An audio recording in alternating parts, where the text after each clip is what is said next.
سارا کوشش کل سے اب وہ یہ دے رہا ہے مفتی صاحب پنجاب میں نہیں آئے گا، یہ ہمارے عوام کو ان کا عقیدہ خراب کر رہے ہیں۔ میں نے کہا کل میں پھر آیا بکر کی مولوی سے کہتا ہوں، کفر کے فتوے لگانا، عوام کو قرآن سے دور کرنا، المدد یا پولیس کہنا، جھوٹی ایفائیاریں کٹوانا، یہ دور تمہارا چند دن کا ہوگا، پھر ایک دن ہوگا کہ اس پاکستان میں اور آپ آمنے سامنے ہوں گے، پھر کیا کرو گے؟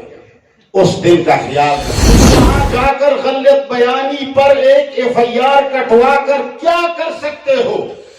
میری اور آپ کی دشمنی تو رہ جائے گی نا، پھر تم کیا کرو گے؟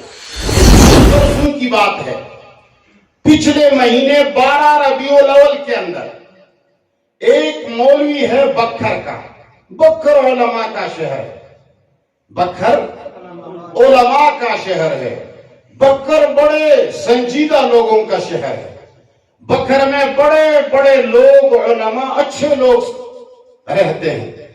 تو بکھر کا ایک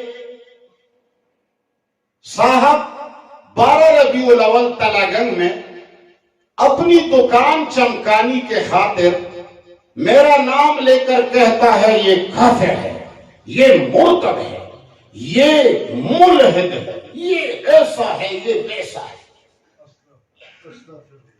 تو جو کچھ اس کو آتا تھا وہ اس نے کہہ دیا، میں نے سن لیا۔ کل پرسوں 26 تاریخ کو میں جب گیا وہاں بکر شہر میں میرا بیان تھا، الحمدللہ اچھا بیان ہوا، لوگ قرآن سننے والے ہیں، عوام کی تو محبت ہے قرآن کے ساتھ۔ جب بیان ختم ہوا تو مجھے کسی نے کہا کہ وہ تمہاری اوپر فتوے لگانے والا جو صاحب ہے وہ یہاں رہتے ہیں۔ تو میں نے کہا اگر یہ جھگڑنے والا نہ ہو تو چلو ان کے پاس جائیں، ذرا ایک پیالی چائے بھی پی لیں گے۔ اور میں نے ایک کتاب لکھی ہے جادو کے خلاف،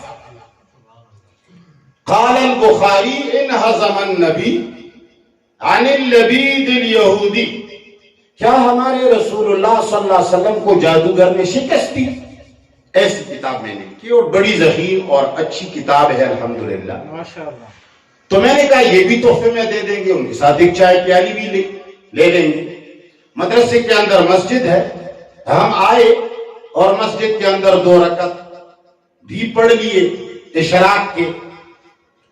ان کے ہاں دفتر میں گئے تو مولوی صاحب پوری زندگی سٹیجوں پر لوگوں کو اخلاق کا درس دیتے ہیں، مگر جب ہم اس کے دفتر میں گئے تو وہ یوں بیٹھا رہا۔ تو میں گیا اور میں نے اس کو سلام کر کے ہاتھ ملا دیا، وہ بیٹھا تھا اور میں نے سلام کیا اس کو، تو میں بھی ایک صوفے پہ بیٹھ گیا۔ تو وہ فوراً اٹھا، نہ ہم سے خیریت پوچھی نہ کوئی بات کی، فوراً اٹھے اور اپنے طلباء کو اطلاع دی کہ بھئی دہشت گرد آیا ہوا ہے اور یہ برے نیت سے آیا ہے، تم سب لوگ آ جاؤ اور ویڈیو والا بھی ایک آ جاؤ۔ تو ایک آیا، اس لیے کہ مولویوں کے تو ہم غلام ہیں، خدا کے اور رب کے ہم غلام، ہم ایکٹر ہیں، صرف ایکٹر۔ تو وہ جب بیٹھا اور ویڈیو والا آیا، اس نے ویڈیو لگائی۔ میں نے کہا حضرت آپ نے تو نہ یہ پوچھا کہ چائے پیئیں گے، پانی لیں گے، ہم مہمان ہیں۔ اور میں نے اپنے بیٹے سے کہا کہ بھئی تم وہ کتاب لے آؤ تاکہ میں مولوی صاحب کو ہدیہ میں دے دوں۔ تو ویڈیو میں نظر آتا ہے میں نے اپنی کتاب لا کر کے اس کو دے دی، اور اس نے کتاب یوں لی ہے مجھ سے، جس طرح کہ اللہ نہ کرے قرآن مجید کی بھی قدری نہ ہو جائے، یوں دور سے لی ہے اور یوں دور رکھا ہے اس طرح۔ پھر میں دیکھ لوں گا اس کو۔ میں نے کہا کہ ابن سنا ہے کہ آپ بھی جادو کے موضوع پر کتاب لکھی ہے، وہ مجھے دے دیں۔ میری والی چھپی نہیں ہے، اب تک پوری نہیں ہوئی ہے، میں ویسے کہتا ہوں۔ میں نے کہا ٹھیک ہے۔ پھر اس نے بحث مباحثہ شروع کیا، وہ اب مناظرے کی روپ میں ہے۔ میں نے کہا اللہ کے بندے چائے پانی پوچھ لو ہم تو۔ آپ نے یہ، میں نے کہا کہ آپ نے ہمارا نام لے کر کے یہ فتویٰ جو لگایا ہے، عالم نہیں ہے، علماء پیسہ نہیں کرتے۔